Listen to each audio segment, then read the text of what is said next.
With that, we are live. I will play that over and over and over again because I'm not monetized. And I can give two shits what YouTube does. They can be like, oh, it's banned in some parts of wherever the world is at. I don't care. Right. Claudio Simonetti would still love it that I play his music. And that is from Opera, by the way, that song. I am Black Love Reviews. I'm joined by Keith, a.k.a. Gorphobe. How you doing tonight? Well, great, man. Great. How you doing, man? Very, very good. So this was the suggestion that he made. I saw his post they put up on Instagram, and I've seen this film before, and we're going to be watching and discussing this Witching Hour.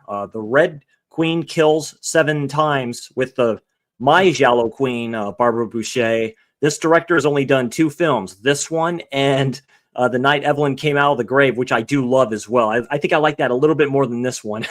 And he's only done these 2. That's it. He dropped off the face of the earth. One thing cool about this Blu-ray, Stephen Thrower has a thing on here. I love Stephen Thrower. He is the all-timer on Fulci. Like, if you don't have his book, get his book. This is a good one. This one stars, of course, Barbara Boucher, Ugo Paglini, Margia Malfiti, and a few other ones that you may recognize. Keith, I remember when you showed the picture on IG and other sites that you got this bad boy. Obviously, you love this film. What's your thoughts on this Giallo? Finally got it, man. I got it turned around to the old classic. Oh, yeah. Yeah. Oh, man, you can't go wrong with it. I think it's underrated and especially underknown. You know what I mean? It's Great not so score. Underrated because most people, when they see it, they like it. Most people just have never heard of it. Unless you get deep in, at least start getting deep into Giallo and Italian cinema, you usually don't hear about it. But since we have. And, you know, like you said, you got Barbara Boucher, of course, this very same year, I do believe, is when she made Don't Torture a Duckling. Yeah. And, it's 71, so unique, it's definitely, heyday. It's unique. In a way, I almost kind of feel like things like Alice Sweet Alice may have got some inspiration from it type shit. You know what I mean? Yeah, that's very true. Yeah, some of the scenes, to your point, like in the menu, it just shows that. Yeah, it just shows those close-up camera angles. This is a very gothic Giallo too. I like that atmosphere a lot. And this director has done that. Emilio P. Miraglia, I believe that's how you say his name. Dropped off the face of the earth, really. Like, don't know really much about him. Good. 2 he did were good, at least. Yeah, very good. I love the look of the killer in this one as well and stuff like that. Like I say, great score I can hear in the background. it's very good. And Barbara Boucher is a blonde. It's a full blonde. And we're gonna get into this bad boy. Like I say, if you're getting into Giallo for the first time, this may be the great place to start. I would suggest The Bird with the Crystal Plumage, to tell you the truth. Right. But this is where you kind of separate that from the Darios, like the Fulci films, which are different, these films which are different. And this is definitely a good one. So I'll go ahead and start the countdown. We're going to be watching the English version tonight. Okay. This Arrow does have 2 versions of this film as well. They're the same length. So it's a good one. So I'll start the countdown. We'll get this bad boy started in 5, 4, 3, 2, 1. Let's effing go. Playing without introduction, I take it. Yeah. Okay. It's cool. There is an introduction though, so you kick it right off with a nice little weird little dolly, man. What a great start. Like, don't look now, stuff like that. So. Ooh, Lenora, Lady of Drake. Man, Kevin and Russell both. All the Colors of the Dark is a very good one too, with really know the shit, man. You can tell by film name that people bring up and that they name whether they know the shit or not. You know what I mean? Yeah. Oh yeah, Russell's the man. And Kevin seems to know. He's mentioned All the Colors of the Dark. He knew this. He had this one ready before we even got on here. So. And sure enough, there he goes. He has it right there as his profile picture. So, that works just fine. So he kind of knows what the deal is. I didn't notice that until just a minute ago. Yeah. Very cool. Very cool. Very cool. This has a good twist at the end too. I'm quite impressed because I didn't know. When you don't know, that's what makes it kind of a good one there. like Right. you say, flies under the radar because this was the heyday of the genre film. So there's so many, like, The Fifth Chord, even, in that same vein, and they just come out and come out and come out. Yeah. These earlier 70s Jello are the ones that are really heavily influenced by Baba. You know what I mean? Oh, yeah, absolutely. Yeah. You know what I mean? Now, as they went along, they become a little more influenced by like Argento and people like that. But the early ones, Baba was the man. Oh, straight up Italian Gothic, or proto Giallis, really. Well, I mean, you have some great ones. And sure enough, you have this mansion type place and stuff. This is a trippy scene with the dad. Jello loves kids, dude. This younger kids, you know what I mean? Jello loves younger kids. This old guy here, I can't remember his name, but he's in a ton of shit, man. Yeah. Let's see. I'm trying to think of his fucking name. Oh, Sybil Danning's in this one too, who's a very good actress, man. Young Sybil Danning, yes. Yeah. I didn't remember her being in it. I seen this. Rudolph Schnuder. Yeah, Tobias Winnenbrook. Yes. What is he in? He's in something where he's really a prominent role, man. I'm trying to think of what the hell it is. Where he plays like a butler or something. I know, it looks like he's having a heart attack because he like rips the doll's head off or whatever. I'm trying to think what the hell that was.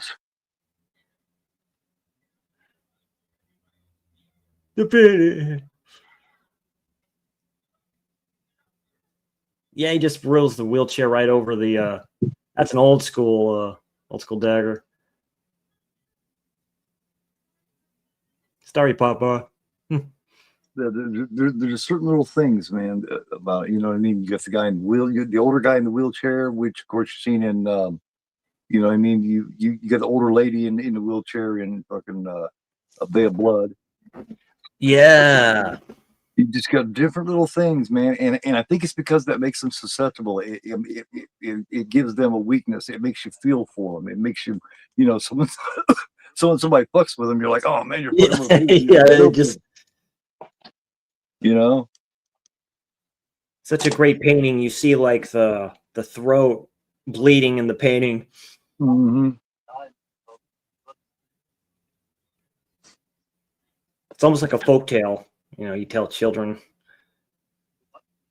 Mask of Satan, yeah. Russell says Mask of Satan. Yeah. That's Lamberto Bava, isn't it? Or no, is that just the redone version of or the renamed version of Black Sabbath? Not Black Sabbath, Black Sunday. Never mind. I'm thinking of a Mask for Satan. That's the one I think Lamberto Bava did. A retelling, basically, of Black Sunday. Anybody picking up that Scream Factory 4K of that? I know what he did. The Exorcist. Isn't he? What's his name in The Exorcist? Oh shit, I wouldn't know. The German, the German, one. Oh, you're talking about the butler? Yeah. Oh shit. I think it's maybe. him, dude. I can find out. I think that's him.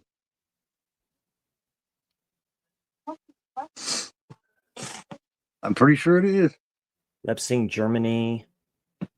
We died of a heart attack, strangely enough. Yeah, he was in The Exorcist. Yeah, he was in The Exorcist. Yep. Yeah, he's the old guy who goes, no rats. Yeah. No rats. He was also he was a director, comedy director. So I bet you never went Bonham and Gobbles either, did you? Nazi bastard. All timer. All timer. Him the whole party. He's fucking with that guy until finally he just wants to beat the son bitch. Yeah. Yeah, Sybil Danning. There she is. I'll have to recognize her when I see her.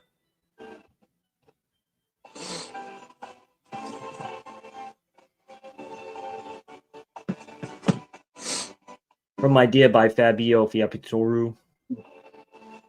Bruno Nicolai. So, yeah, music done by Bruno Nicolai. So he's done a lot of stuff. You'll recognize his sound. And Spaglioli is the cinematographer too. Yeah. Fucking done a lot. He done a lot This of is why cinematography. this could be my favorite genre of cinema. Like it's really getting up there No, just yeah, with that, just by how different it is. well, because you get a little bit of everything in it, man. You know what I Yeah. mean? You get the mystery, you get the slashing, you get a lot of different shit. You even get the gothic at times. Yeah. Where was this Yeah. filmed? It's Miraglia. Yeah. Miraglia. Let me see, it's got that name. Yeah, filmed in Rome, Germany, Yeah, Miraglia. Bavaria. So yeah, Bavaria, Germany. Wurzburg. Yeah. There she is. No, that's the sister. 71, 72, 73 were such good years for horror in general, man. I mean, look at Oh, everything released. it was a huge year. It was a big year. It was a transition period. Independent directors that weren't with studios. You know? Yeah. Gone were the days. Gone were those days. Studios were losing money and they couldn't keep these people, so they branched out on their own. That's why you saw Mitchum in a lot of different films. Like Exploitation kicked off real big through here. You got I Drink Your Blood, Last House. I mean, a lot of them, man. Drink Your Blood is great. I'm so happy you introduced me to that film. Oh hell yeah! It's just it's just so out there, man. It's just like damn.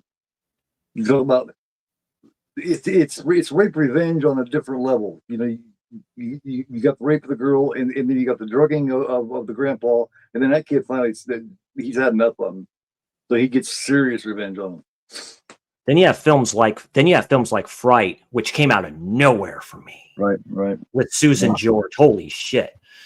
George is in a ton of great shows, man. That predates Black Christmas. And it predates When a Stranger Calls. It predates a lot of shit. And it's very good. Susan George is also in a Poor Susan. Poor Susan. She said it, you know, she's always been nice about it, but she's like, I think I'm done being molested, you know, being sexually assaulted in films back to back, because she did Straw Dogs right after that. But that's got to mid-70s. It was mid-70s somewhere. She did a movie. She's also in a film I need to finish called The Witness. Jersey Mandingo? It's called Something Terror or something like that too. I got tired and I couldn't finish it. I just watched like the first part of it. She did that in 1970. Yeah. Mandingo is a period piece about slavery. It's got James Mason and Perry King and Susan James George. Mason's very good. It's made like 65 or so, I think, maybe 66. There's the laugh. Oh, look at that nightie. Holy shit. Oh, yeah. This is kind of like The Whip in the Body, too, a little bit. which is a very good Bava film. People don't talk about that film enough. I'd like a 4K of that. Kino re-released that film. You know, gave it a slip. I'm like, you assholes. It's that Scream Factory didn't have rights to all of them. They could have put stuff like, Hats for the Honeymoon and shit in there. Yeah. But I do think 88 Films has that right now. Yeah, that's right. She contacts her saying father's dead. So it works the same way as The Whip in the Body. He dies of like a heart attack, right? He's like right next to the fireplace and shit. That's how he dies in The Whip in the Body. So to your point, a lot of Bava-esque stuff in here. Oh yeah. This is their early 70s. That's who, as far as Giallo goes, that's who they had. You know, he was the man. He was the one who plays her. Yeah, the one who plays her sister. I think she was in All the Colors of the Dark too. I think Kevin mentioned that.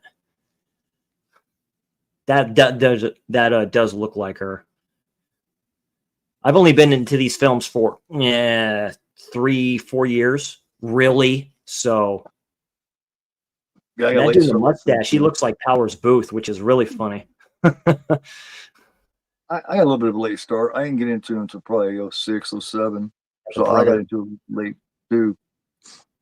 That's before they really Black started Belly of coming the back. Tarantula. That's one I think Celluloid Dreams plans on releasing on 4K. I heard that's a good one. That's on Shudder, I believe.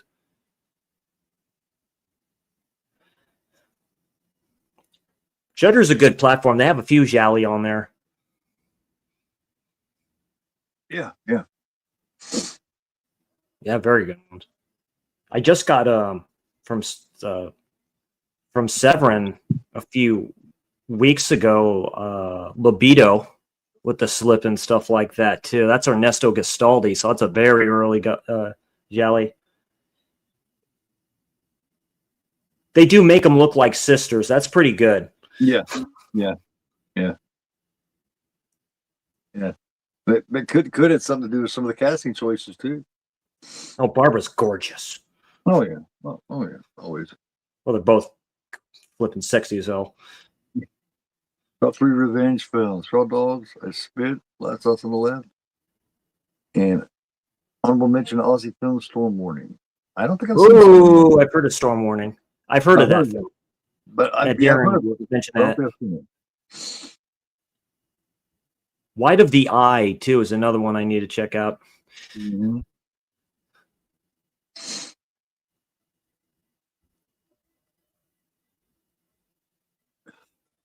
Oh yeah, they're all like growing up fighting each other. This is funny. They do it in fast motion. Ugh. There goes the sister. Oh no.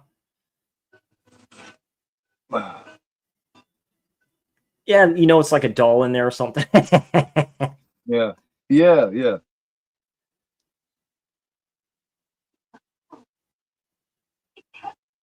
great stuff. That's a dream that she has. There's let's see. One I come across the other day too. A Spit on Your Grave remake is very good, in my opinion. It's a brutal fucking film. But I wouldn't mind doing from it's from 1969. It's called Twisted Nerve, and that's a really good one too. That's a really good one, man. Okay, Twisted Nerve. From 1969. Yeah, it's actually got Haley Mills as she's a young woman, and she's the one from the original Parent Trap. Oh, gotta love that. Those films. Oh, look at her in the pigtails. Yeah. But yeah, definitely check out Twisted Nerve. There's a lot that I got from Scream Factory sales and stuff if they're cheap enough. Like Killer Party, flipping. There's a lot. Straight Jacket, Joan Crawford. Oh yeah. Sudden Fear with her and Jack Palance. Oh. Kino has that. That's a Coen Brothers like release or something. That's a noir film. That's a gritty film noir film. And Jack Palance did early stuff. Yeah, he was in the genre for a long time. Let's see. Trying to think about. There was a. Trying to think of what company put out Twisted Nerve last. It was a boutique type, but I think it's like maybe English or English boutique. Nice.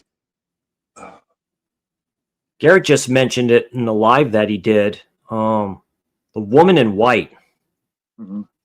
Like, because he has a one-sheet poster of that. It had the actress that played Mona in Who's the Boss.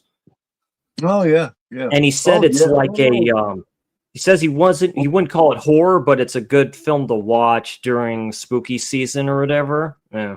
I think Scream Factory had it, but it's out of print right now. Yeah. It's far out of print. That's Lady in White, and it also stars a young Lucas Haas. Lady in White. That was one of my ex's favorite shows.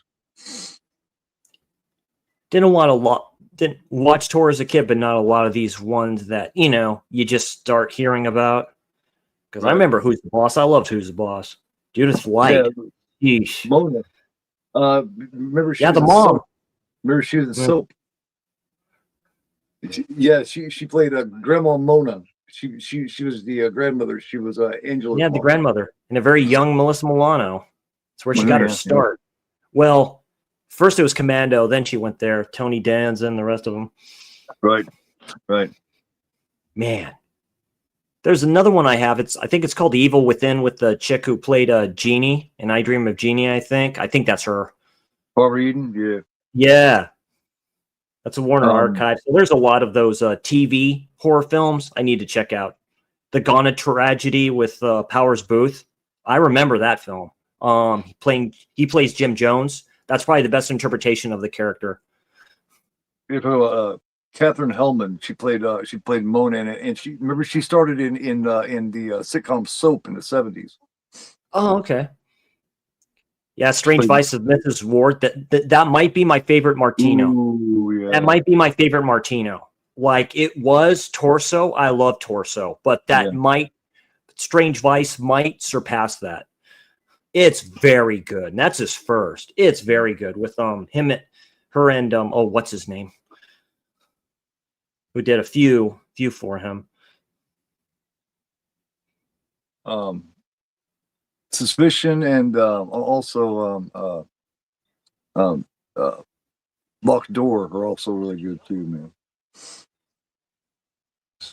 Suspicious Death. Oh yeah, there's one dude. It's like you owe me money and shit like that. Dude. Like, oh. And one of the longest titles in film history. Yeah. Your Vice is a locked door. Vice is a locked room, and only I have the key. Seriously long title, man. Good one though. The Suspicious Death of a Minor. Yes. The Case of the Scorpion's Tail, which is a good one. Yeah. That's one I always forget. I remember the show. That's a sexy Jet Set one with Anita Strindberg. Yes. Sticks a knife right up to her.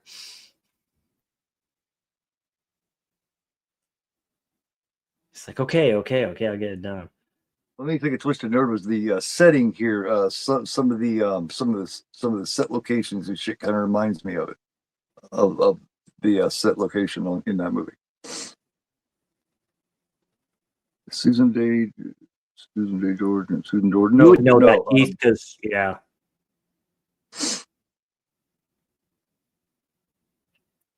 No, you're thinking of Linda Day George. Linda Day George, yeah.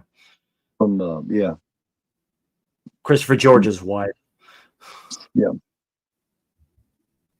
Hatchet for the Honeymoon. Yeah, absolutely. Love Hatchet for the Honeymoon. Yes. That's a film no one talks about a lot from Bava. Yeah. That predates stuff like Maniac, Dexter, like a lot of stuff. It's a character piece. I like stuff like that. I love serial killer films. I'm sorry. Yeah. Yeah, they don't mention that one much. Let me see. There's another one too that is one of my favorites of his, man. Like Kill Baby Kill is one of my favorites, and they don't mention that much. Oh either. yeah, the Gothic Ghost Story. Yeah, yeah, I did that watch along with JT. Yeah, that's a great film. Oh yeah, that's on that Mario Bava box set. That's on that box set. For all you people that shit on it, you don't have to buy it, dude. Right. You don't have to buy it. I mean, you don't want it. Yeah, it sucks I missed that. I'd like to have been a part of that watch along. Hell yeah, man. Yeah, did that like a few months back. Yeah, that was when I had Shudder. We watched it on there. Me and because JT and I have discussed that movie a few times. Of course, it's been months, years. The girl's a boy. Right. Oh yeah, The House of Exorcism. Yeah, absolutely. Yeah, Tony Savalas. Yes. A lot of people consider that his best. Like that's probably his last best. Like, oh, I don't know. Shock's pretty good too, man. Got Dario Nicolodi. Of course, he didn't get to finish. Well, no, because that's Lamberto though. That's Lamberto, like doing most of it. Well, Mario started it. Yeah, no, he did. Like father, like son, you always take over for the great director. Mario took over after Freda, you know. Yeah. I Vampiri, that's more of a Bava film than it is a Freda film. And Freda was a great director. Yeah, Lisa and the Devil. I was trying to think of the other title to House of Exorcism. That was actually one of the first bobbers that I seen. Telly Savalas, yeah. A box set has one I haven't watched yet, $5 for an August Moon, which Darren loves a lot. Oh, there's the first one. Yeah, he's going out like this prostitute or something like that, trying to find him, and he gets killed. This is so the bleep out of him. I think it's unique for Jello, man. Just the fact that there's a woman running around here. And she wears this weird fucking mask, man. I love the look of the killer. I mean, this is the best. Like, this art's pretty damn good when you see that. That's pretty good. It's like Little Red Riding Hood a little bit. Exactly. That's what I was going to say. She's wearing this Little Red Riding Hood type fucking thing. Yeah. And she's fucking loony, man. Like, she's not just angry or trying to get fucking revenge. She's loony. Oh, for the Warriors? I can see Tony Danza playing in the Warriors. Yeah, that's right. Yeah, he was with Taxi. Damn, what a cast that was. Jackie Chan. Yeah, you got flipping Jackie Chan and Andy Kaufman. DeVito, Mary Lou Henner. Also, what's her name from Never get that again. Yeah, ever. Calls was in that. Yes. Oh, really? Yep. Mm. She was in it at least briefly, a couple seasons, maybe a season or two.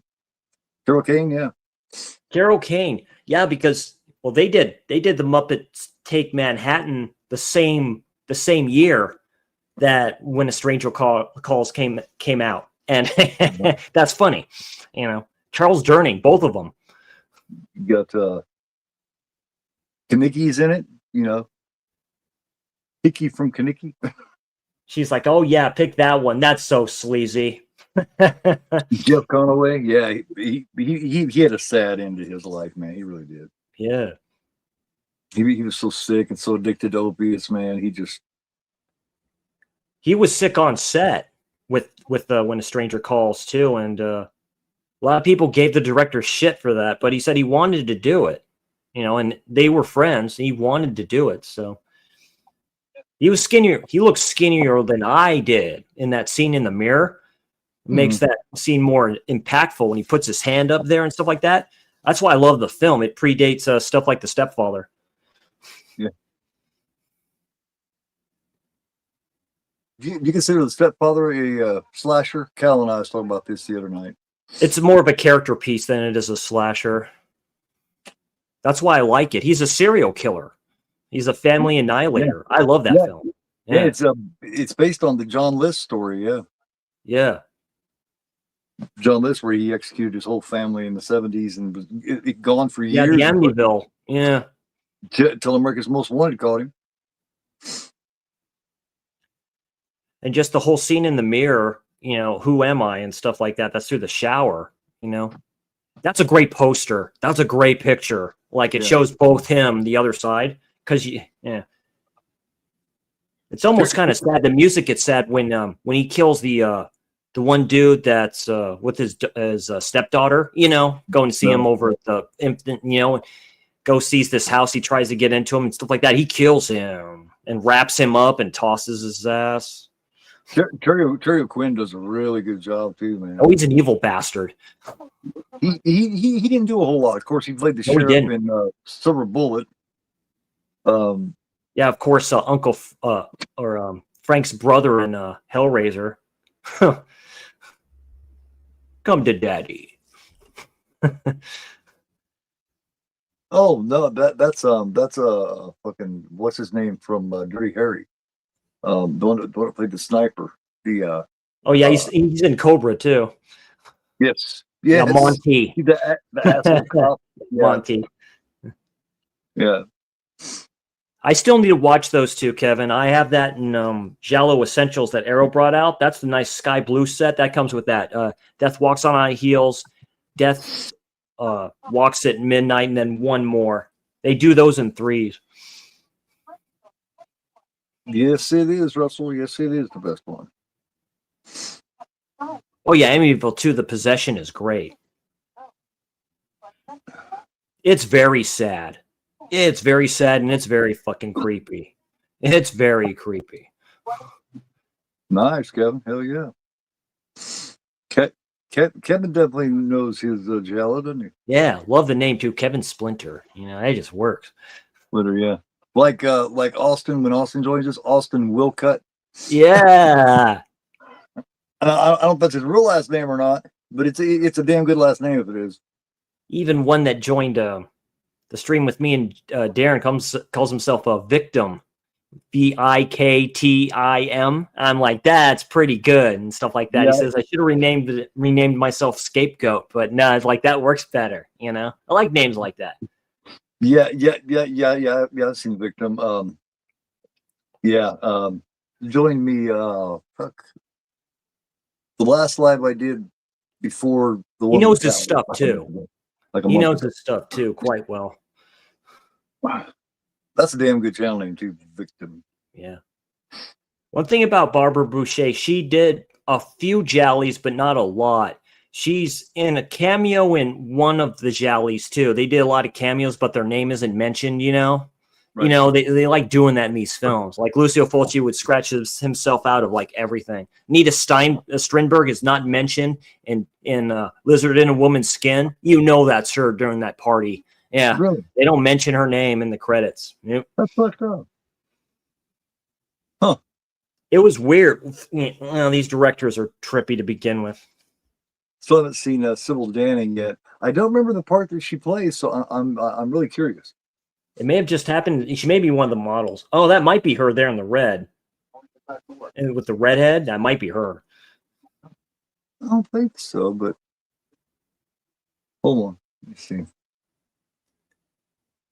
It's like I forget the actress's name. She's in Caged Heat. She's in the opening scene in Halloween 2. She's the one that gets killed in the in that house and stuff. She goes, checks the door. Oh, I had to pause that film. I'm like, oh, that is her. I love Caged Heat, by the way. Well, yeah, oh yeah. Barbara Steele, flipping. Oh yeah, those ladies, man. You gotta love those shows. You gotta love the prison. Women in prison, yeah. The ladies' prison exploitation, yeah. Yeah. I just got that double bill Blu-ray. Roger Corman came with the other prison film that Tommy Lee Jones is in. Tommy Lee Jones, man, he just shit that you just never would have guessed that he would have done back in the day when he was Rolling Thunder. So much, man. Rolling Thunder. He's a weird actor. Like, of course, The Eyes of Laura Mars, but Rolling Thunder, man, that's a great film too. The Executioner's Song, A Coal Miner's Daughter. Oh, okay, that's right. Plays what's her name's husband. Yep. Doolittle. Yeah. Doolittle Lynn, yeah. It's remembering those films, like I say, The Fugitive. One of the greatest actors of all time. One of the best there's ever been, man. Yeah. He to me, he's right up there with Hackman and people like that. You know what I mean? Of some of the greatest that's ever been. Character actors. At this moment, Tom Cruise might be the last great actor we have. That I've not been disappointed. I have not been disappointed in any film he's done. I swear, it's weird. Like, I don't know, man. You got fucking oh shit, dude. Colin Farrell's really good. You got fucking Case of the Bloody Iris is great. That's a good one, Kevin. Yes, I like the Case of the Bloody Iris. That was done in between films like The Strange Vice of Mrs. Worth. It has that. What's his name is in that film too, which is a trip. Oh, I'll remember in a minute. But then you got people like Gary Oldman. You got fucking. Gary Oldman is great. Daniel but when you can play kind of like different parts. Yeah. Like Arnold Schwarzenegger can be funny as hell. Can be. Like Kindergarten Cop is hilarious. Sylvester Stallone can't do that. Sylvester Stallone is too serious. He cannot pull that off. Oh man, I don't know. He pulled it off in Oscar. Oscar's a pretty good one. Oh, people hate. Oh, people. Yeah, that's a hot take. People do not like Oscar. I fucking love Oscar, man. Tim Curry playing, the butler again. Yeah. Dr. Poole. Hello. Yeah. I've always enjoyed Oscar, man. I really have. Yeah. Flipping Sweet. Arnold in Red Heat. I It's mean, not a tumor. playing a Russian. Yeah, yeah. Hey, I don't know. Still, also Rhinestone. That's another one where Stallone's pretty fucking funny. Rhinestone's hilarious, man. John I mean, Lithgow can be quite damn funny. Like he can just switch it too, and he can play That's another an one. evil bastard, and he can just switch it. If you ever watch Third Rock from the Sun, dude, you'll be dying laughing, dude. That show's hilarious. Yeah. I've seen it. First thing I remember seeing him in was Blowout, and then after First that, film I ever saw him in was Ricochet, and oh my god, he is ruthless in that with Jesse Ventura, dude, and he kicks his ass in the cell. Yeah. Yeah, he's the killer in Blowout, and then after that, I seen him in oh my god, He's in the one with Obsession too, Brian De Palma's Obsession, which is very good. Oh, okay.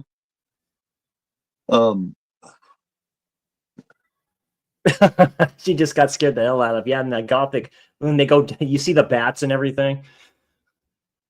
I absolutely adore Rocky Horror Picture Show, Kevin. That's a very good one. Tim Curry, he's getting there. There's another one where he's always been interesting to me, but he's always been the second coming of Vincent Price. He just he has the voice and he has the chops to do it.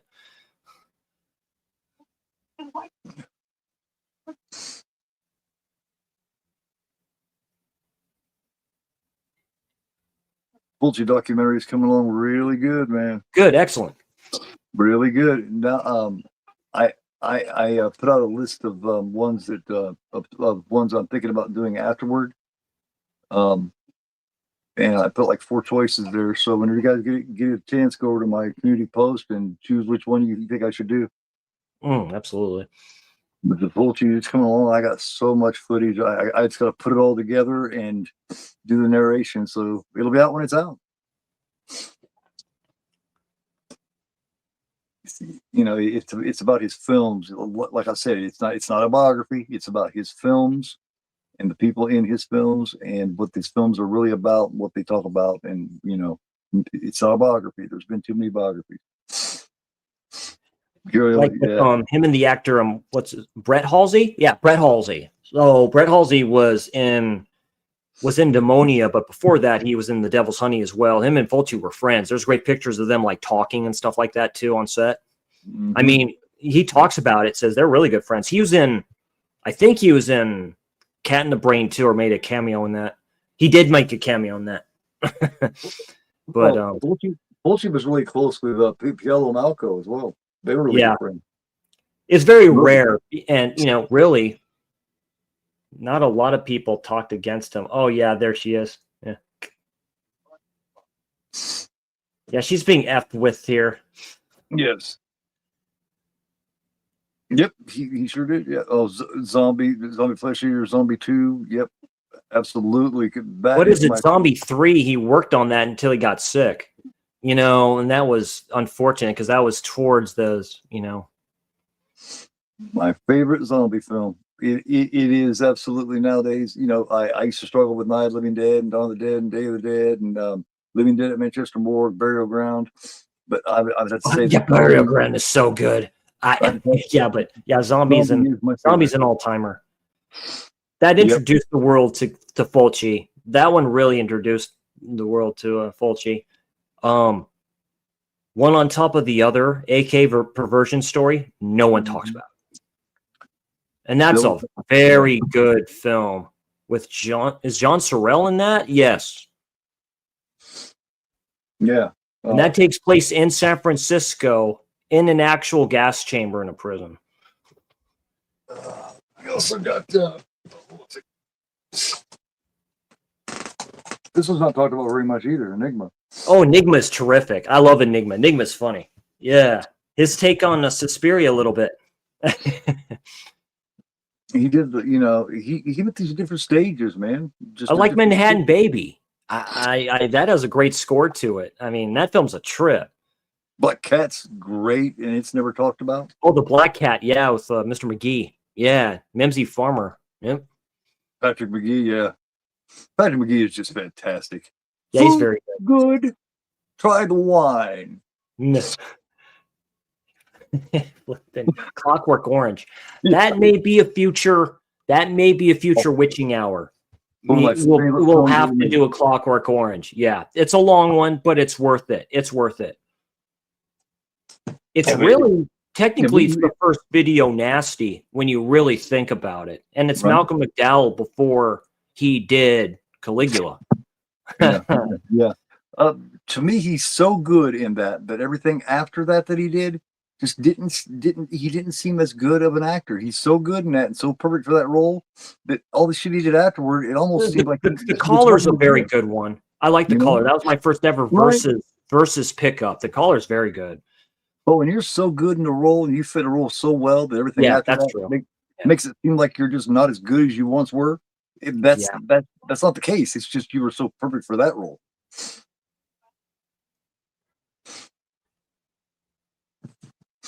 No one else could have played it. Great score in this film too, by the way. It's very very catchy, and like I say, from the song director, from the composer and stuff like that. He's well known. He's done other giallos, of course. Right. It says the release date is 75. That is not correct. Right. So I may have said that wrong. 72. It says 72, but like officially 71. Here, see, here, check this out, man. Here's my media book for Kill Baby Kill. Oh, that's very nice. Let me see. I was going to talk about something, but I forgot. Be careful, people. This is when he starts bringing out his highly collectible stuff. You guys are going to be drooling here in a second. Nah, I won't get too carried away. I'm not so sure about that because he has some great releases. Those are one sheets in the back, right? So Yes, these are all one sheet. Yeah. I want that one sheet of The Burning, even though, yeah, I've kind of soured on it a little bit. But I want to do some John Roland and stuff too. Like this okay. Demoniacs. Yeah, Jean Roland, he's a director I've never dived into.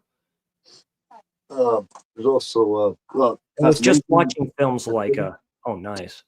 Oh yeah, redemption films. Yeah, they have some nunsploitation films. I think one of the best actresses of that particular genre is Bridget LaHaye. LaHaye, I do believe is how it's pronounced. Yeah. She's like the blonde in Night of the Hunted. Oh, okay. Yeah, I thought about picking up that release. Yeah, Russell, definitely. And Keith, have you seen the trailer for the Ed Gein thing they're doing on Netflix? It looks really good. Yeah, it does look good. It looks really good. We may have to discuss that. We'll definitely discuss that. We'll definitely discuss it. Can go through. I want to do some. You and I have only done one actual verbal, as far as a 2-man review, and that was on the original Tales from the Crypt movie. Yeah, I'm gonna do more man, two-man like verbal reviews with you. Oh, that's perfect. No, that's a great idea. I like doing that. I really do like doing that. We go like through anthology through certain parts of it and stuff like that. That worked really well. I mean, you and Darren do that all the time, and you guys do a great job. Yeah. That makes me want to do more of them.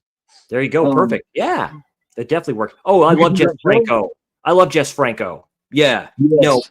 No. Franco Bloody Moon is probably his best film. I love Bloody Moon. Bloody Moon is hilarious, but man, it's good. I don't know, man. He's got a lot of good shit, man. He talks a lot of shit, though. He lies out of his ass with a lot of his films, saying, I could have got this. There's his version of Dracula, which I need to watch with Sir Christopher Lee in it. Nice. Yeah, you really liked when you did our vampire rankings. You really liked Vampires Lesbos. Yeah, you guys talking about Jess Franco. There you go. Yeah. Yeah, she killed. They have Lorna. Kino Cult brought out Lorna the Exorcist and one other one as part of their Kino Cult, and good for them. That's pretty good. They're doing that. But Roland and Franco are two that are hardly ever talked about, man. Well, Franco was really started out with sexploitation, really, and it just works. Yeah. Get the pretty ladies, man. Yeah. Yeah. Roland always loved vampire sexploitation. Oh yeah, it goes out in the van and she's dead. Yeah, man, that was a sadistic, yeah, she more than dead. We got people talking about Jello a lot more now. You and I, and people like Darren and Dirk, and people like that. Yeah, that's a got talking fellow about that again. Now we fellow need to be model. talking about Franco and Roland. Yeah. We need to open them up to some French sexploitation horror now. Yeah, because there's a stylishness to it. So when it works, it works. Definitely. Man. Yeah, get out of here. All the news is there already taking pictures and shit. I feel like Hammer kicked it off. Yes. And then the French directors took it from there, you know? Man, those Hammer releases that the Hammer side are doing for Curse of Frankenstein, that might be the release of the year. I really want it. I just don't feel like paying for that. But it's a nice release. That's a nice release. Well, there's two different releases for it. There's one for like $35-$40, which is like a limited edition, and then there's the big one. It's like $85. One from Warner Archive, and that's their first 4K Warner Archive. So at least they're doing that right. Yeah, that's their first one. Jesus. Hey, so you know what's coming next? It has to be the Horror of Dracula. Now that's a must. Yeah, I finally got my hands on it, man. Yeah, because the Hammer Film site did the Quartermass 2 and the first one. I think it's Umbrella is doing Twins of Evil, which is a very good Hammer film. I like my Synapse release. That's a great release. It has a great doc on later on Hammer films. You know, that's when they're at the tail end of their lifespan anyway. So you had these directors just doing this different stuff. Twins of Evil and Corruption were like the precursors to the Jess Franco and the, I need to get Corruption. Yeah, Peter Cushing is a serial killer. Yeah. They were like the precursors to the French horror exploitation or sexploitation. There's one that I have as part of that 50 horror set called The Skull, I think it's called, with Peter Cushing in it. I heard that film's a trip. The Skulls, yeah, something like that. The Skull, there's something. Is it just the Skull, or I feel like it was something Skull? Yeah. Screaming Skull? No. Yeah, I think so, but it's like. Is it Screaming Skull? He did so much more than people always look at it and they think he just did. He did a lot more than just the old Hammer flicks, man. He lived quite a long time too, till the late 90s, I think. Oasis of the Zombies. Speaking of Franco, man, don't forget about Zombie Lake. That's got some of the worst effects I've ever seen, but it's still good. Or was it Shockwaves? I need to check out that film. Yeah, Nazi zombies. Films because of you guys and Dirk. Really? Yeah, I appreciate that. Russell. Wow, I appreciate that. I figured Russell. I'm not the one to talk about that a lot, but you know. Hell, I figured Russell was into that long before we were. Zombie Lake, yeah. Excellent. I think the guys that did it Drive-In talked about Zombie Lake, saying it's like so bad it's good type of a film. The effects on it are so bad. There's a point at the beginning where a zombie bites into like a girl's neck, and the camera gets too close to it. You talk about not knowing how to use your camera. It gets right near the point where you can see there's no bite there. You can see that it's just fake blood there. There's no wound. There's that one. It was that one zombie film that was just released on 4K from Severin. Uncle Bill loves that film. I forget the name of it now. It's like, because the director takes stuff from other zombie films and puts them in there. Oh, I'll remember it in a minute. Like I said, I have a shitload of stuff. I started recurating my stuff, so I took a lot of my Arrow physical media and I put it in my bedroom. I'm going to start doing my videos in there. Makes it more personable wise. So I started setting up my shelves a bit. I started taking pictures of that. I'm going to get bins for my books. I'm going to start selling those off. I'm going to start taking pictures. If y'all want to get some of my books and stuff like that, I'll send them to you. Just DM me. Yeah, because I have way too many of that. I have a lot of Penguin books I want to give up. I just buy them, but I know I'm not going to read them. I got to start reading more of my graphic novels and horror comic books that I've gotten, through the whatever. I got those two from Abaddon Press those were second printings, which is cool, of Zombie and Maniac 2 and stuff like that too. And I want to get a New York Ripper too. Maniac is so ridiculously good. Like, it's too good for its own good. Like it's got no right being as great as it is. Maniac. That's why I like that Vinegar Syndrome does that. I like when these companies do that. They release like comic books that were off of circulation and completed. Yeah, it's like And DC has started to do that too with some of their Black Label comics, like the Joker one, which is really good. He gets like out of Arkham and stuff like that. They let him out, and he runs roughshod on Gotham. That's probably one of the best Joker stories ever done, and it's current. They went dark as fuck at one point. Oh yeah. It's always been kind of off and on dark though. DC has. Marvel. Well, it's like that's why I like it when DC's Finest. So they're competing with Marvel's Epic Collections, which is good. That saved them. Their collections, DC's Finest, has saved DC Comics in my opinion, because they just released the Killing Joke and other stories. So the Killing Joke is post crisis. So that has some dark stories. And in my opinion, at the moment, the best Joker story ever is the Killing Joke. But right. Then you have Batman Red Sun or something like that. That's pre-crisis. So those are great stories in there too. There's a booktuber I follow, Mike Vaughn, and he loves DC. He loves those stories. He loves that stuff, like Bronze Age stuff. It's rare to get good Batman. Then you got Batman Metal. Yeah. The Batman Who Laughs. Yeah, the Batman Who Laughs. I have that. I have deluxe edition of Batman Metal. I'll show those off. I like that. The Batman Who Laughs is actually really good. That's a good story too. The spinoff from Batman Metal. He goes to these multiverses and he kills all the Bruce Waynes. So he's running roughshod. Virgin Among the Living Dead. Hell yes. Christian Princess of Exorcism. My goodness, boy, that sounds like forbidden dirty. We've got some deep choices here, man. Russell was just talking about Maniac 2, which I have right here. Love to Kill. Yeah. You talk about French sexploitation, vampire sexploitation. There she is, just sitting on there's the sister sitting on that thing. Daughters of Darkness is a good one too. This is one of the earlier 4Ks too. Daughters of Darkness from Blue Underground. Yeah, Blue Underground. Yeah, that's French New Wave. Yeah. That's a Carmela story. A Bathory. That's a Bathory story. I probably said that wrong. Yeah, Countess. That kind of helped kick off the Jean Roland vampire sexploitation. Damn, beautiful tits. Beautiful tits. Beautiful. She's beautiful to begin with. Love the Strawberry Blonde. Yeah. Marilyn Monroe, Strawberry Blonde. Yeah. Oh yeah. Uh-oh. And she's all like, I'm getting a little piece of that. She's going here to get in the car. You can only tell a scene where something's a Volkswagen, by the way. Yes. Almost the same color Ted Bundy had. His was like a cream. It's brand spanking new. It looks like a Volkswagen. It may not be. Yeah. But all in black and shit.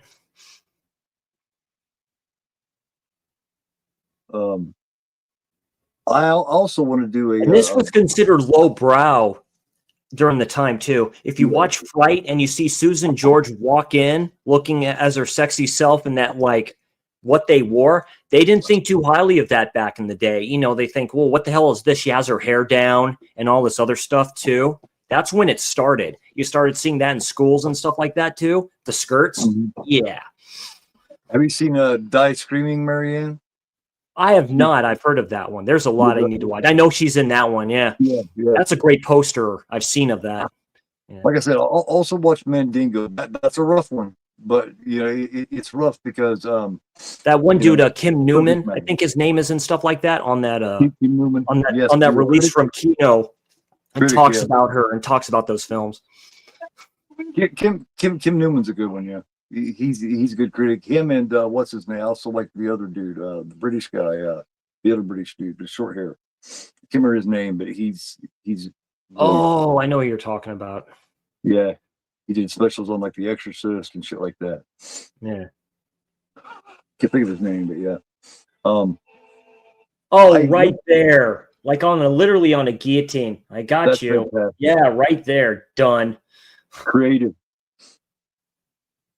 Which is, I mean, that's the kind of shit that slashers would do. They All the way through the spoiled. Now, 80s. if you haven't seen this film before, they just spoiled the ending to this with the whole scene with the car driving away. They spoiled it. If you don't know, it kind of plays tricks on you. The director plays tricks on you pretty well.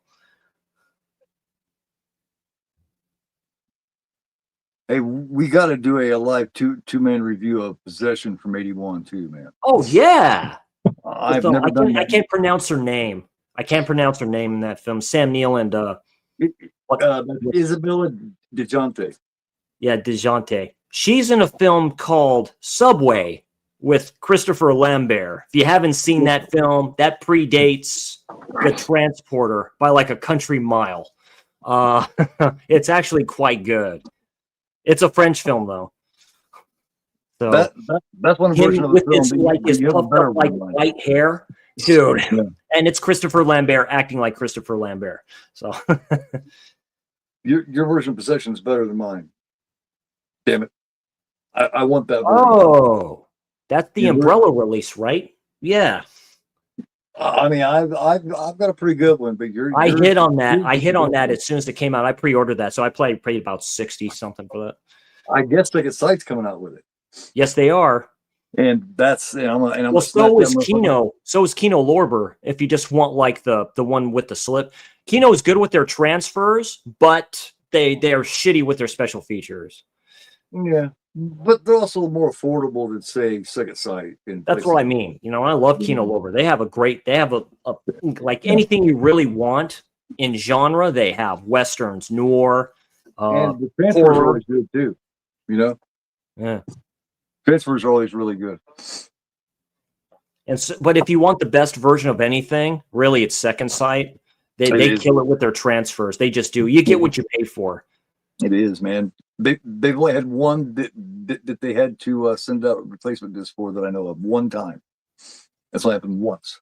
And I didn't know they did. They did Paranormal Activity. They did the first one. That'd be interesting to see that. That's only 4K. That's available of that.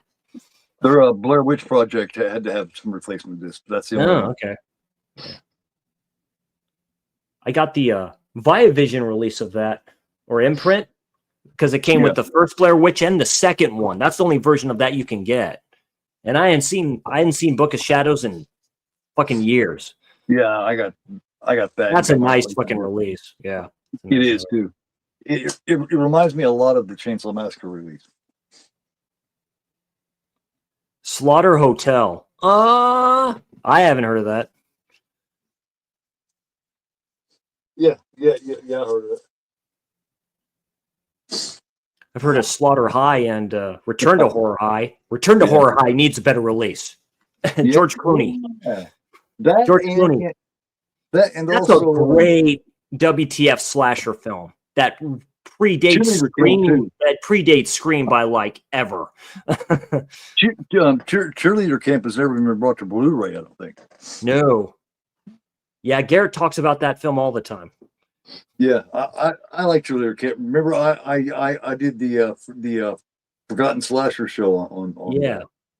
That was my very first Forgotten Slasher show, I do believe. Open House with Adriana Barbeau. That's stuck on VHS. Adrienne Barbeau was so cool, man. The few I have on DVD, The Initiation with the chick from Melrose Place. That's a good one. Mall slasher. Yeah. Yeah, it's got the dude from Return of the Living Dead too, as the dad. Daphne DeJonga's in it. And Vera Miles is in it too. Yeah, plays the mom. Is she? I remember. Yeah, she plays the mom. Yeah. From the first two Psycho movies, yeah. That's one of the coolest kill. That's probably the best kill in Psycho 2 is when she gets stabbed through the mouth. Oh, that's so good.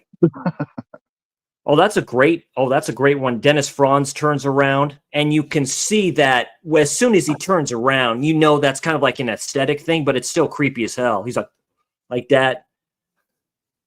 They definitely decided to come into the early 80s with Psycho 2. They decided we can't go psycho on it because the era we're in, we need to go more kills on this one. Yeah. and people fucking love it. It is pretty good. I'm sorry, to me, it can't top the original because that's Hitchcock and that's Psycho, but I do like Man, Psycho too.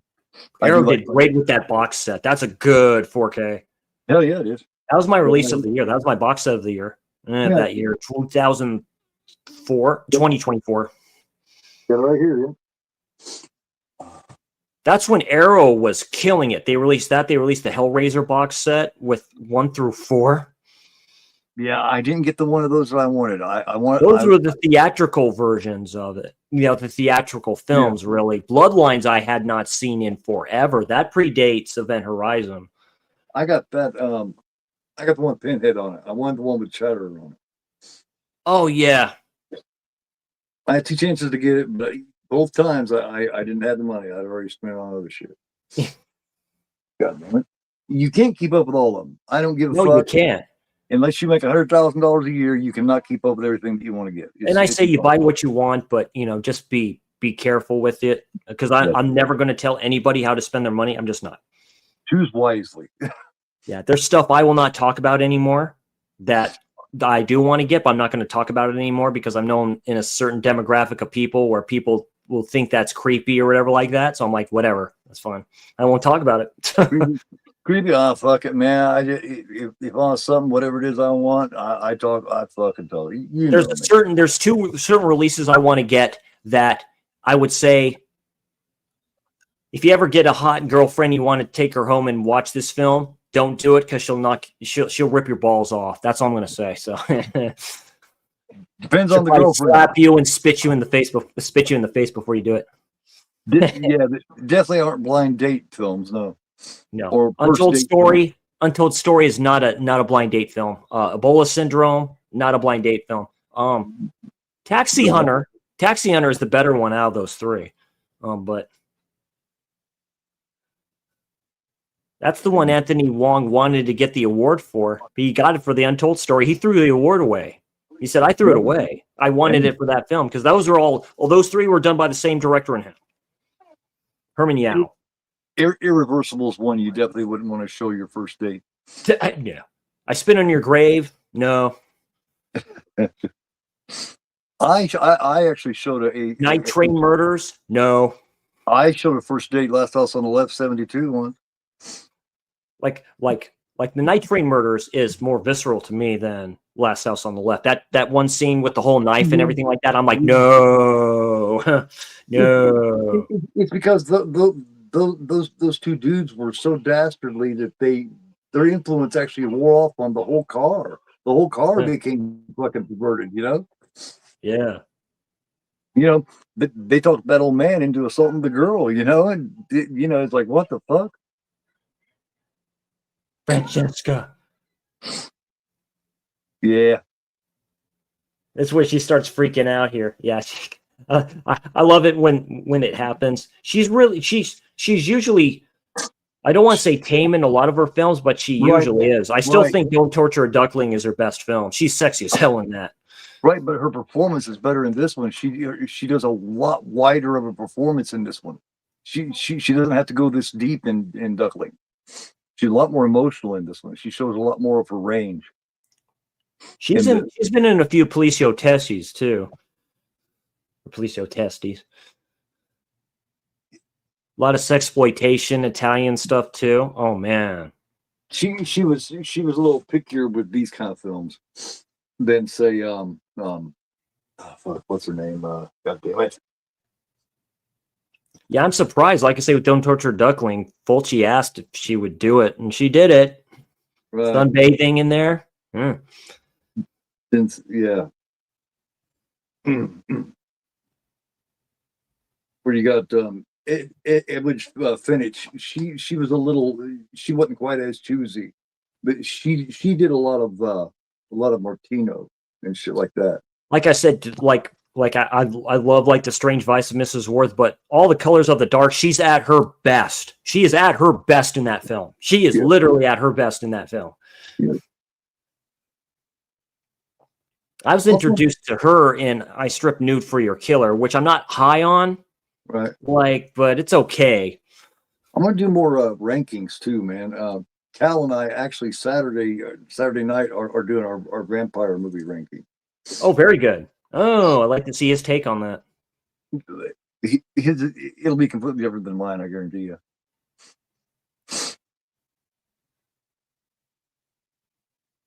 He's got a lot of take on shit. Cal does, man. He doesn't pick what like we would. He's got completely different thinking on shit. He and I never agree, which will make for an interesting ranking. I mean, we never agree. Oh, Nazi exploitation there, Russell. Yeah, She-Wolf of the SS. Yeah, Kino's releasing that. A lot of people are happy about that film. A lot of people are happy that's being released. Yeah, I like all three of them. There's like three of them, I think. I like all three of them. See, they can do that in other countries. They can do that. You don't do it here. Right. You can do it in other countries, though. What was your thoughts on cheerleader camp, Russell? I'm curious what you thought about it. Cheerleader camp's weird. It's not what you think it's going to be. You know, you think it's just going to be a slasher. There's a lot more to it than that. It's like with Killer Workout. I love Killer Workout, Oh, but it is crazy film. I love this. It is really funny, but it's a great like it's a trip. Killer, yeah, it is so fucking 80s, man. Oh, dude, yeah. Heavy giallo elements in that too. The colors and stuff in that one too. Yeah, I'd say it like I'm weird like that, but Splatter University is another slasher that's not talked about very much. It's the one that happens at the college. Yeah, that's the dude with the shoes. That's the dude with the shoes. He comes up and he like scratches his feet with his other foot. It's strange. It's definitely different. You wouldn't. That's what's cool about Terror Vision. They're releasing Hide and Go Shriek. I'm gonna pick that up. Oh yeah, Hide and Go Shriek and Student Bodies. A great spoof slasher film. I would. It's the first. Student Bodies is the greatest slasher spoof ever made. Oh, it has to be. That's where they got the idea from Scary Movie from. Like, you know, they had to have. It's fucking ridiculous. Dewey. Not the vacuum cleaner. I love it when he's looking through the dresser drawer and he passes up the knife and all that shit. And yeah, he just goes through everything. And it picks the safety pin. Oh, yeah, he's going nuts on that. He's like, I'm going to get myself a little something. Picks the safety pin. He's like, oh, here it is. Here it is. He goes like up the stairs. He goes like up the stairs and he trips, I think, or something. All these goddamn stairs. Yeah, this is a trip, dude. She's like, dude, she's all like, her performance is so much deeper in this than Duckling. She's all cradled up and stuff like that too. And the doctor's like, I don't know what's going on with her. He gave her more to do than Fulci did. You know, Fulci focused, you know, on the children and on the priest and shit like that. That's why I like about it too. And Radiance Films is also releasing a film I highly recommend called "The Perfume of a Lady in Black" with Mimsy Farmer. That's her best film. Like, if you want to see a woman in peril, that's a great film, and you get to see her tatas all the time. So, you know, hey, why not? You know, and that's a very good one. That could be a release of the year too. They're releasing that in 4K. That's a must. If you have not seen that film, watch it.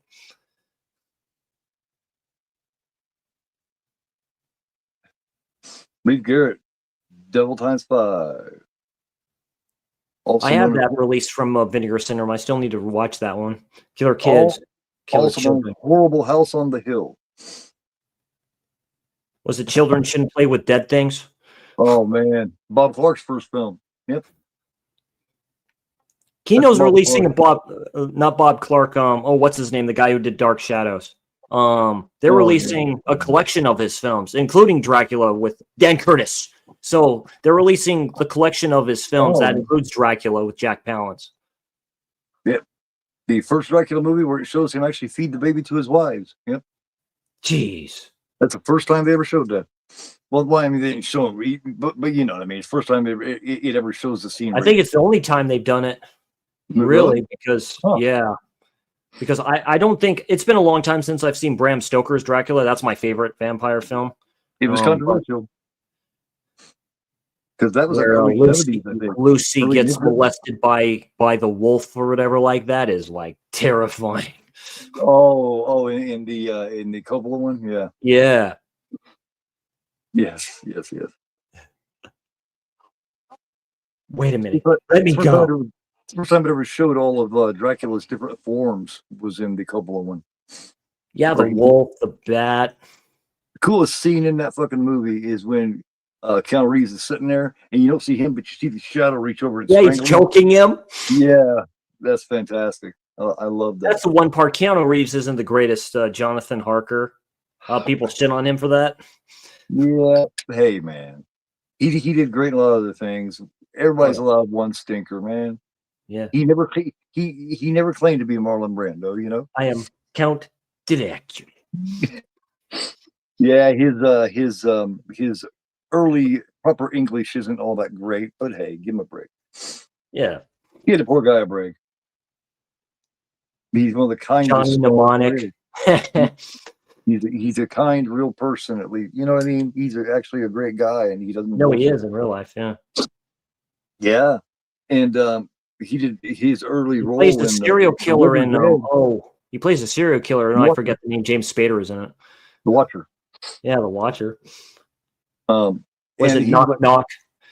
And he was like 18 years old in The River's Edge and does great. Oh. Plays side by Blood for side. Dracula. I love Blood for Dracula, Kevin. I love Blood for Dracula. No, Lucy. No, Lucy. Lucy. Yeah. I did not know Dawn.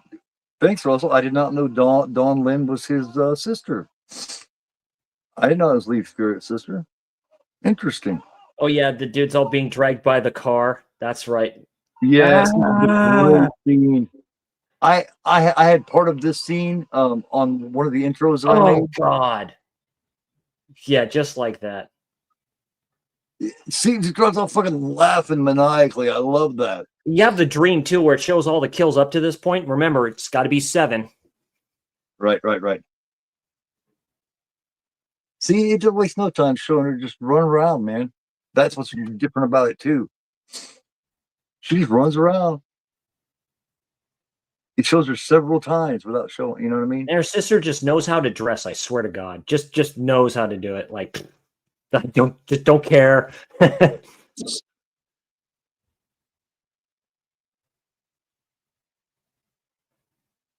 She's in great films at the time. Yeah, see the very, very gothic-like atmosphere. You know, you have the candles and everything like that. You know. Yes. Well, the real high ceilings, just the woodwork, just all of it, man. It's all just get to the point like the water working system that they have because there's like a moat. It all makes you feel like, you know what I mean? The real long ass hallway. Flesh for Frankenstein, yeah. Udo Kier. I need to check that one out. I haven't watched any of the Udo films. I do have the House on Straw Hill. What is it? A Mark of the Devil. That's like one of his first films. He's in that one. Vinegar Syndrome has that one. If you like Witchfinder General type stuff. And exploitation. Well, yeah, there's the brother or cousin. I think that's the cousin. All he'll do is add with his ascot here tucked into his shirt. Yeah.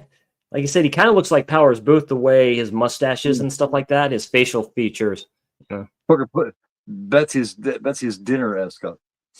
Put on an ascot just to come have dinner. Put on a special robe just to come have dinner. You know what I mean? You can always tell. Where he sees her walking, sees the Red Queen like walking through the hallway.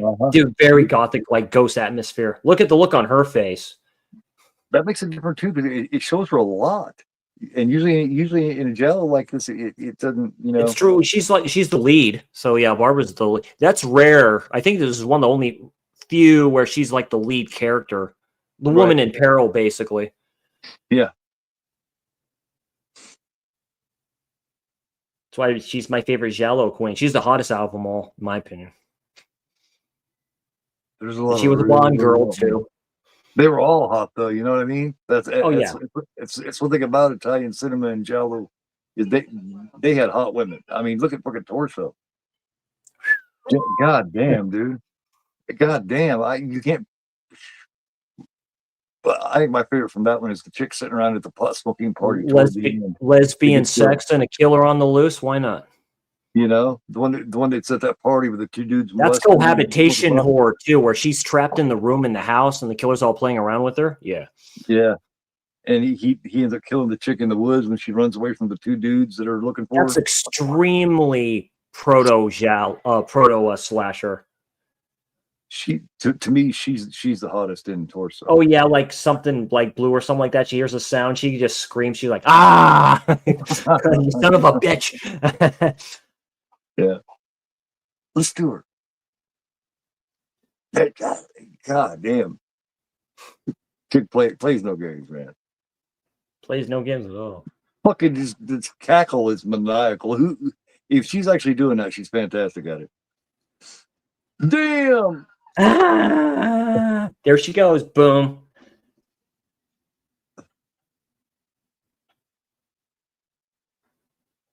Now you see the chick there, but you don't realize it's like a mask until later.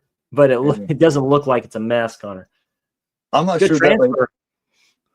I'm not sure that right there was a mask, man. I think it might actually been showing a face right there.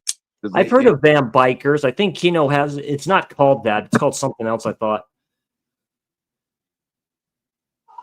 Vampires on Wheels or something like that. I think, but there's a little biker film from '70s that I want to check out again. I might do a watch on. It's the Northville Cemetery Massacre. Ooh, that's a biker film. And that's a really good one. Russell probably remembers that one. Northville Cemetery Massacre. There's that one that Criterion brought out. That's a French New Wave film, Valerie. Yeah. And or what is it? World of Wonders and stuff like that. She's going through change in her life, and it's done through these trippy dream type sequences that she has. One of them is probably one of the best looking vampires you'll ever see in a film. Done right, the trippy dream scenes are really good. Yeah.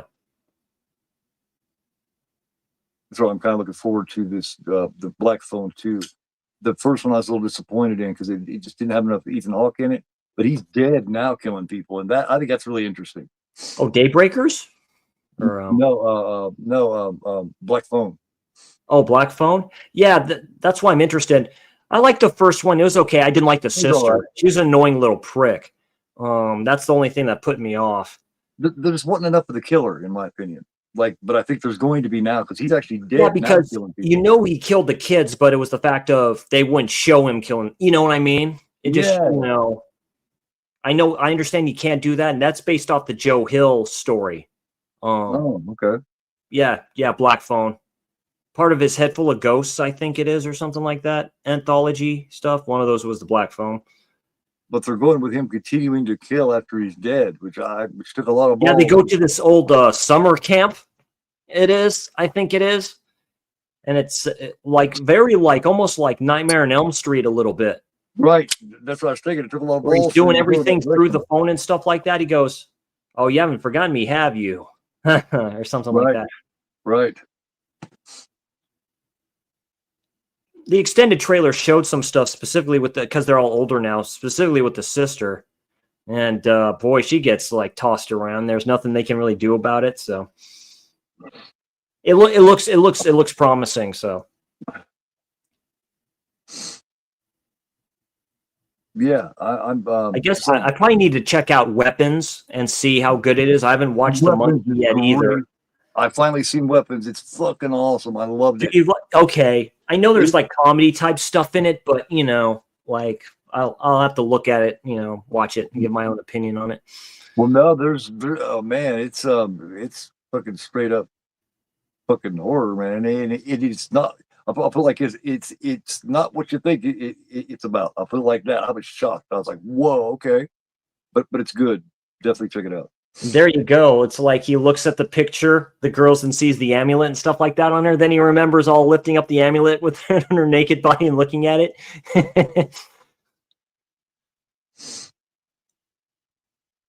Werewolves on Wheels. Okay, yeah. Yeah, Kevin, that's the one. Wow, there she goes. Oh yeah, she shows off the boobs a lot. I love it. They don't give a fuck. Right. He's putting on the blouse. No problem. You can't do that anymore. Yeah.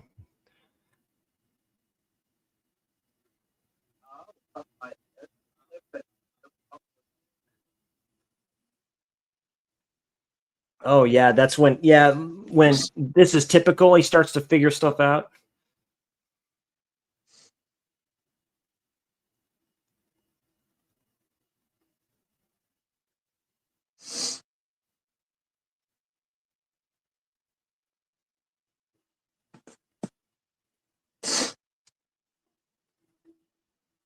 What's his name? Some of the biker exploitation films can be pretty rough too. Like the very first Billy Jack film, Born Losers. That's basically biker exploitation. Mm. The first two Billy Jack films were really good, man.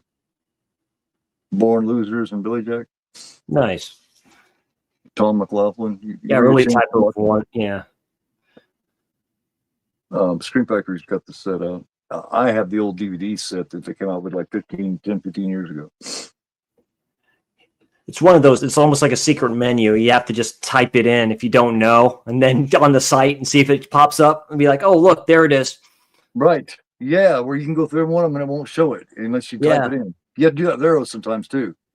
Plus, it depends on if you go with the UK arrow or the United States arrow. That's why I watch a lot of those.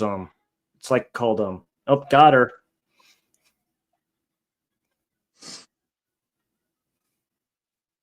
It's too bad she was pretty. She dies pretty. Yeah.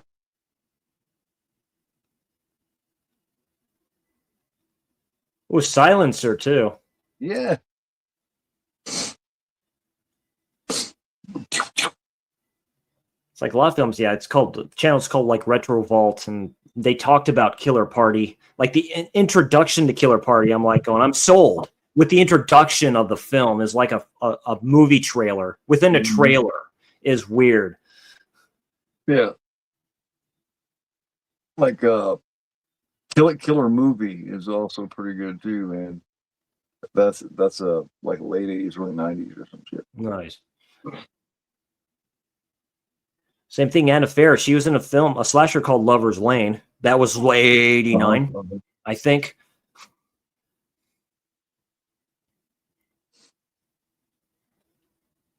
Even older slashers that I didn't know about that Christian CHH introduced me to, like The Slayer. I love The Slayer. Like, if you haven't seen The Slayer, check that film out, dude. The Slayer's great.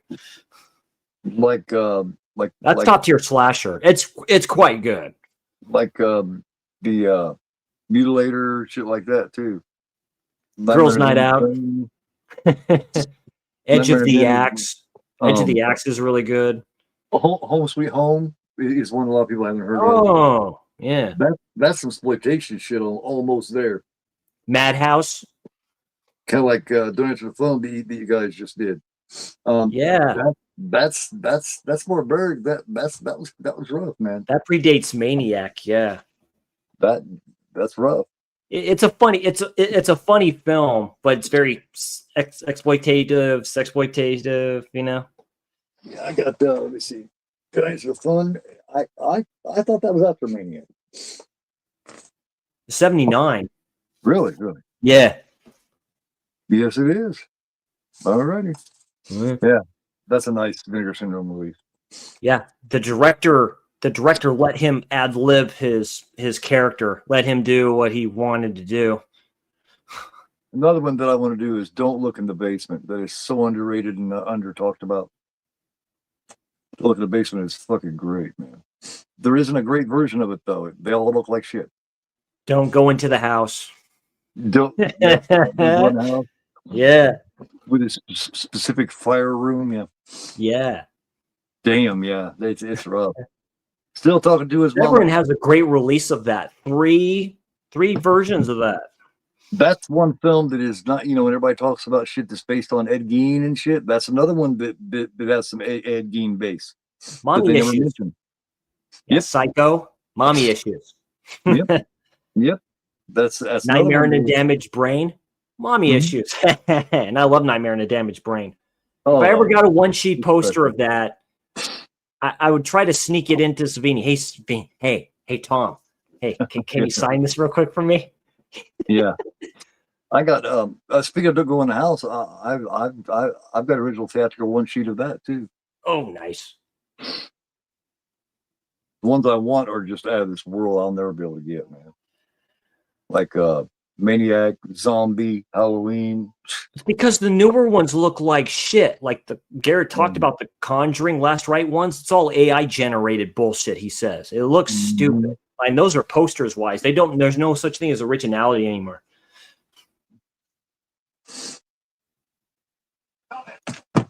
Like all the Friday the 13th original like Paramount tapes posters are flipping great, man. I love Part 7. That's like one of the coolest ones. Yeah, one of the originals too. I got Friday the 13th Part 2's teaser. Yeah, right there. One sheet, but I don't have the next one. I want the original. I also want Dawn of the Jason Dead. Lives. That's a great one, just with the tombstone that says it on there. Jason Voorhees and part 6. That's one of the greatest teasers of all time. That's one of the greatest teaser trailers of all time because you don't know what's coming. Right. You don't. Yeah, Part 6. Yeah, you don't. And that was the turning point. That was a turning point in horror, really, and slashers in general. That started it. Gave him the Frankenstein treatment. Yeah. His ass back electricity. Yeah. That's when he became Zombie Jason. Yeah. With his the tactical one. Yeah, that was done by an actual military guy. I forget his name. Cool dude too. With big the man. workman's belt, with the workman's belt and the gloves. Yeah. Yeah. That's got all the coolest kills too. When he shoves the chick's face to the right through the trailer. Yeah, you see the imprint on the other side. Yeah. Playing Alice Cooper's "I Am Frankenstein." I am Frankenstein as she's all banging him. Teenage Frankenstein. Yeah. All right, video came out. He's back. He's back. Yeah, that's a great soundtrack. Behind the Mask. Yeah, it is. And he's out of control. He's back. Yeah.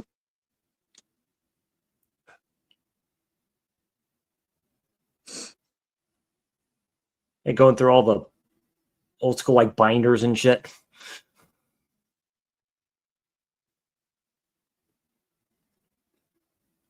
Some proof for some will and stuff like that too.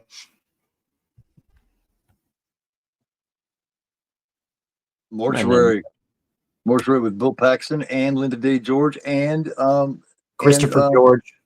That's Christopher George's last one. Last film, yeah. They're all three of them are dead, Russell. All three of them. The opening scene. He was in Christopher George was in a John Wayne film I saw up at my parents'. I recognized him. They're like train robbers or something like that. They're looking for something. And he's all talking to him like, "Holy shit, that's Christopher George." Yeah. Oh, his earlier films, man. He does shit with Burt Lancaster and all kinds of shit. Burt Lancaster is a great actor. He's acted with some of the best, man, ever. What's it called? The Swimmer, I think. It's kind of like a thriller. But he's acted with some of the best. Yeah, Robert Mitchum, a lot of these dudes. Mitchum was one of the greatest villains of all time, man. There's a story, I guess John Wayne drank him under the table and stuff, took him out drinking, and he said John just outdrank the bleep out of me. That's John Wayne was a big dude. That was a man. He was a big dude, though. Like he could down him. That's where Tattoo and Love and Hate on your fist came from. Was Night of the Hunter. Yeah. Love and Hate. It's a big bad wolf story. Yeah. Yeah. The way he laughs with the kids and stuff like that. He's like, only thing I want is the key to the money. That's all I want from you two. Children. Yeah. Yeah. That's got fucking Shelley Winters when she was younger and thin. Academy Award winning Shelley Winters. Yeah. Most people remember when she was a little older. but she was And younger than that playing one. Elvis's mom in Elvis, the John Right, Carpenter TV film. Yeah, right.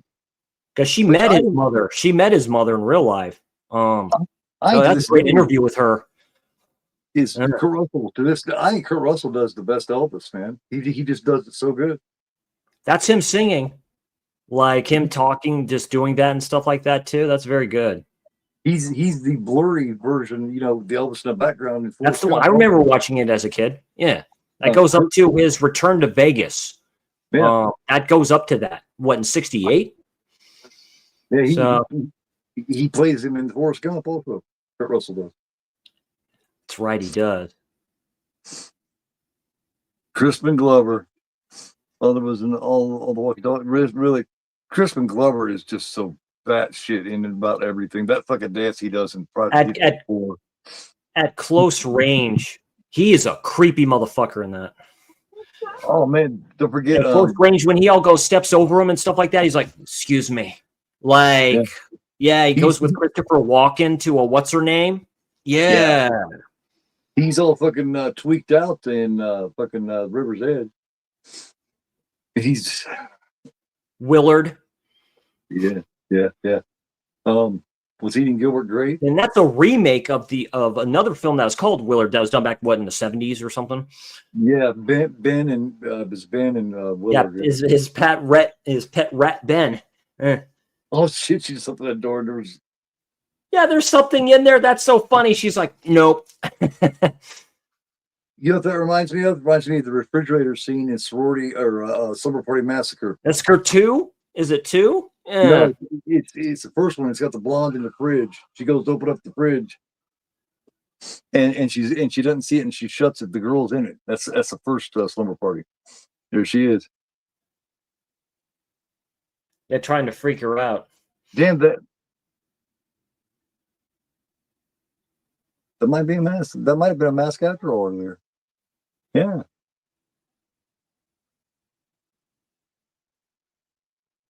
That's what she looked like. It's one of the best masks in history. Yeah. And you talk about 1972, man. Damn good latex. Well, like with Leatherface and all that stuff too. Right. Yeah. Damn it, Bubba.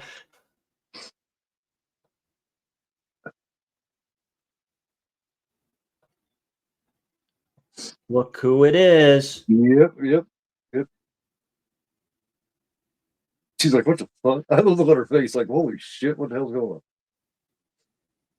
He's like, here, I'll just cover you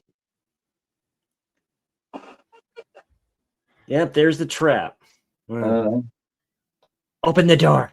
You're not going to get, you can push it like that all day long. You're not going to push it open. She's like she was going to muscle it open. It's like, dude, that's stone and fucking iron. There she is.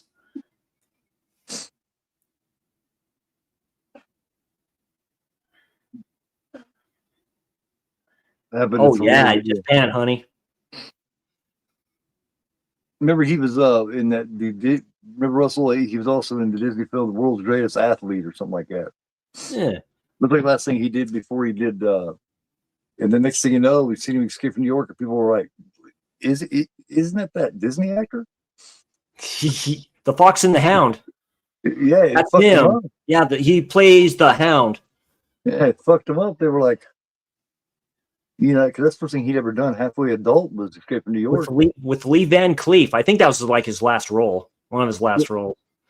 Well, he did Elvis before he escaped from New York, but besides that, right. Lee Van Cleef played a hell of a villain too, man. He's the ugly. He is the ugly. Well, no, he's the bad. He's the bad. That's right. He's the bad. Right. The dude that played the ugly, he was great. That's his film. That is his film.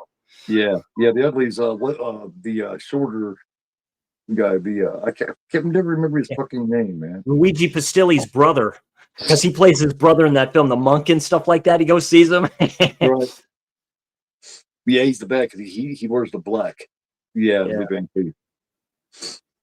And back then, if you wore black, you were playing the bad. Yeah, back then, if you wore black, you were playing the bad guy. They're Yeah, all he the kills bad the villain kid. Yeah, now. he kills the kid. Yeah, the kid all comes down. Boom! Comes down the stairs. At close range, man. Yeah. Christopher Walken, the villain he plays, he's just badass and That's everything. one of his best roles. Yeah. Until Sean Penn comes in there when he thinks Sean's dead and he's got the gun on him. Then all of a sudden he's stuttering all over himself and shit. Just give me the weapon. He's like, you stay away from me. Yeah. He's like, don't move. All that scene in the shootout when they show him from his feet getting out of the car, right? Yeah. What's haunting about that film? It's the same theme. It's the same theme. The score's the song throughout the film. It's probably, a lot of people say it's Madonna's best song because it's not her that she wrote it. it's definitely one of them. That's when her and Sean were married. Yeah. The one true love of her life, she said. Penn's a trippy actor. He's a ripped dude anyway. He's always been pretty ripped up. Flipping colors, Pac-Man. Yeah. Come on, Pac-Man. It was called The Good, the Ugly, and the Bad. Oh, yeah? Yeah, in Italian, it was called The Good, the Ugly, and the Bad. Yeah. Didn't know that. Learned 2 or 3 things tonight. Those films made Clint Eastwood. They just did. Yeah, they were why he got shit like Dirty Harry. Absolutely, why he got Coogan's Bluff was before Dirty Harry, and the director saw that, and then he's like, "Yeah, this can work." Got the Beguiled, which is absolutely great. Yeah, that's like a gothic horror film. Yeah, so twisted. That's like witchcraft and shit. Play Misty for Me. You know, that's his directorial one of his directed films. That's his first. That's the first one he ever directed. Tightrope that I just got. He co-produced that film. That's a weird one for him, man. That's a weird. That's a giallo. It's like a giallo type film. Someone's killing off the people that he knows. Yeah. So is Murphy's Law with Charles Bronson. Charles Bronson. That's bitch, where is he? Oh, you bitch, where is he? Boy, what the backhanded slap. Yeah.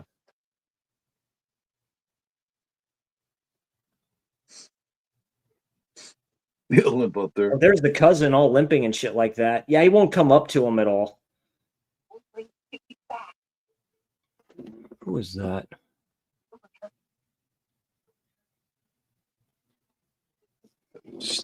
You know, limps sneaking up there.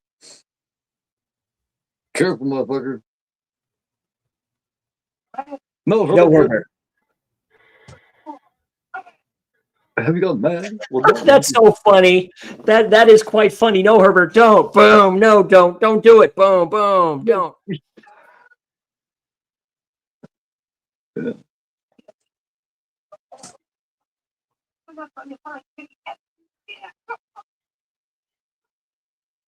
Oh, nice. I didn't know that. Welcome, by the way. It's good to see you, my buddy. Ooh, Akira Kurosawa. Akira Kurosawa. Oh, yeah. Seven Samurai. He's done. I haven't seen a lot of his films, so that's a genre director for you. J-horror is something I need to get into a little more, like, because I love Audition and all those kind of, you know. So I know I love it. I think Dark Water's one that's J-horror. I need to see a lot more of it. JT's seen a lot of it. He's a big fan of it. Yeah, Solid Snake. Yeah, Metal Gear Solid is based off of Snake Plissken. Yep, the actor that does the voice for him does that on purpose. And then you have the Colonel. It's a Rambo character. It's not Troutman. It's something else. But you know, it's like I look at that. I'm like, yeah, I love the Metal Gear Solid franchise. You know, Kirk Douglas. It gets trippy. The Patriots. Kirk Douglas was originally going to do Colonel Troutman, but he wanted to do. I couldn't see that. Yeah, he wanted to do the ending from the book where Rambo dies, and they didn't want to, and he insisted. So the director was like, "Hey, look, man, it's either you're gonna do it like this, or you can always leave." And he said that to Kirk Douglas in like 1982. So Douglas I forgot left. that was based off the book wise. Yeah. Yeah, and so then they called Richard Crenna, and Crenna came right in. Yeah, he's going to be Kirk Douglas. The butted heads with Stallone now. You don't realize you're dealing with an experts and guns and knives. Live off the land. Eat things, make a Billy goat puke. Well, see, because they weren't planning on killing off Rambo. Just in case First Blood hit, they wanted to be able to make a couple more because, there's to 3 see books. what happened. And they didn't want to kill him off. That ending still hits as hard today as it did that time. It's one of my all-time favorite roles from Sylvester Stallone. He goes all out in that part. He showed his range on that. He also showed his range on Nighthawks. Rutger Hauer. Yeah. He's partners for pleasure. Hopefully both. Rutger Hauer, he just just played a good. He goes in that restaurant with that woman and stuff like that too. And then he leaves. Boom. Yeah, ruthless. He just sits the bag on the floor and he's up at the counter at the perfume counter talking to the chick, and he scoots it with his foot underneath there, and he goes, "Okay, thank you," and he leaves, and boom, he's a terrorist. Yeah, he's a terrorist. He's there for a reason. Yep.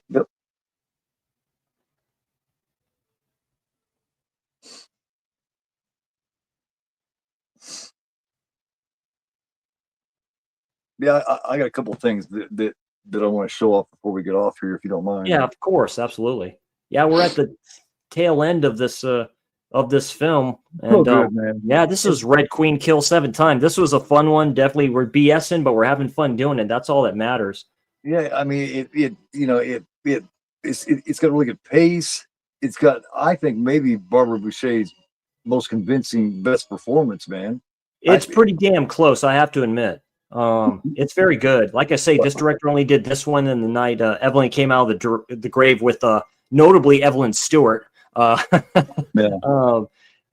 also a great film. I like that a little bit more than this one. This one still hits pretty good, so I'll give it a solid 7 out of 10. It's definitely a good one. Definitely, this was a very good Arrow release. I'll wait for sale and pick it up, dude. I got this one from $20, so it's definitely worth it. Loaded with special features, as Arrow likes to do. I mean, look at that. That's all that's in the back of that bad boy. Oh yeah. This was originally a double set with Evelyn. Originally, it was a double set when Arrow did those, but yeah, it's definitely going. Your thoughts on the film, Keith? Oh, I like it just as much as I did when I seen it before, man. I do think it's Barbara Boucher's best performance. She's given a lot more to do than what she was given to do in Torture Duckling. I mean, Duckling, she's in it, but she's not in it a lot. And and she's not asked to do a lot in it either. Right. Yeah. I give it definitely an 8. I think it's very unique for its genre. I think it stands out. It's just different from the others. It really is. It's got to touch everything going on in there. Definitely. All right there, Keith. What you got to show off there? You had some stuff you mentioned. Go ahead. Well, yeah. Well, first of all, I was showing this off. This is the NECA. I finally got the Van Helsing. Hopefully, they make the Victor Frankenstein. There he is with this. Yeah. Even the Mummy would be cool.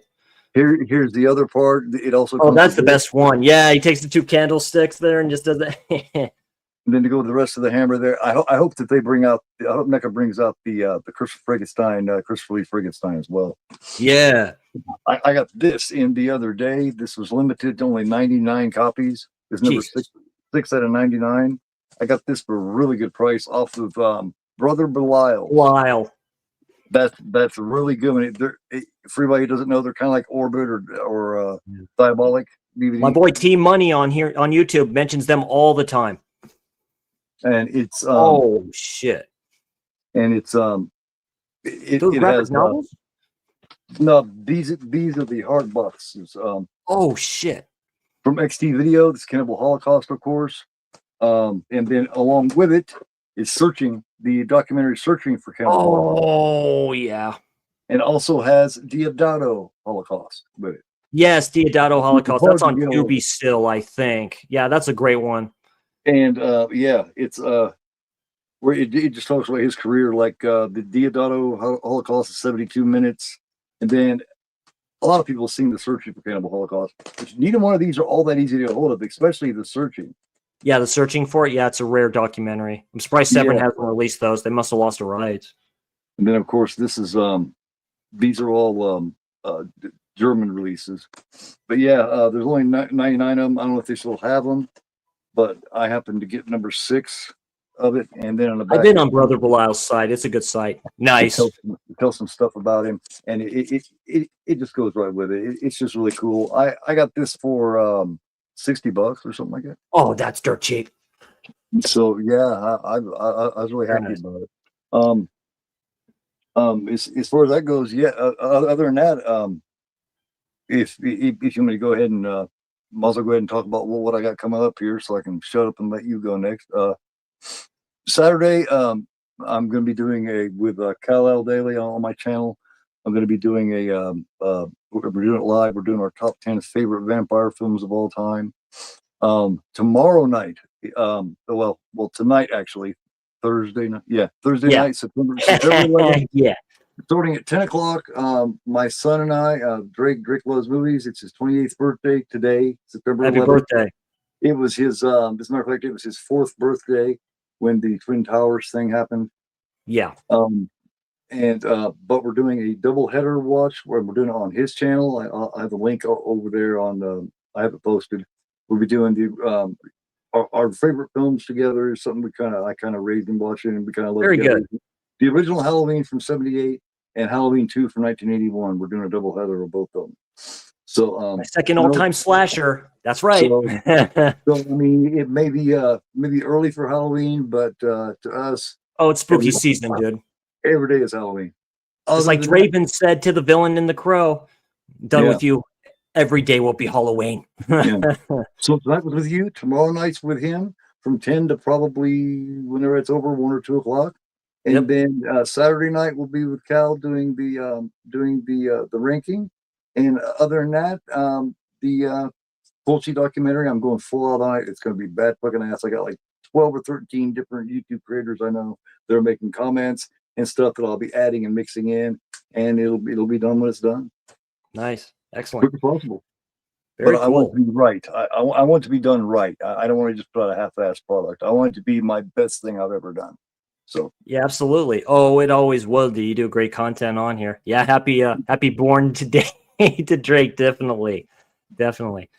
Yeah, thank you all for watching. Yeah, so tomorrow or later on today, Black Glove, the Black Gloves podcast. Me and Darren are going to be talking about 2 films. We're going to be talking about Visiting Hours and Bad Dreams. If you haven't checked out Bad Dreams or Visiting Hours, I highly suggest you check that out. Visiting Hours, of course, has Michael Ironside and William Shatner in that one. Bad Dreams that's a hot take. A lot of people like that one a little bit more maybe than Nightmare on Elm Street. It's a trippy film, definitely, but it's a good one. Both take place in hospitals. Slasher Saturday, I'm able to get to it this week, will be Ted Bundy. That one release that Tom Savini helped out with. Expect that one.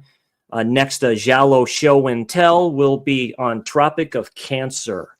So check that one out as well. And then future Witching Hours as well. I've been talking to Jeff, aka John Doe Juggalo, about one in particular. So just stay tuned for that one. And thank you all for joining. You all have a great evening. And we will see you all next time. And you all take care and watch Giallo and watch slashers, everybody. We'll see you.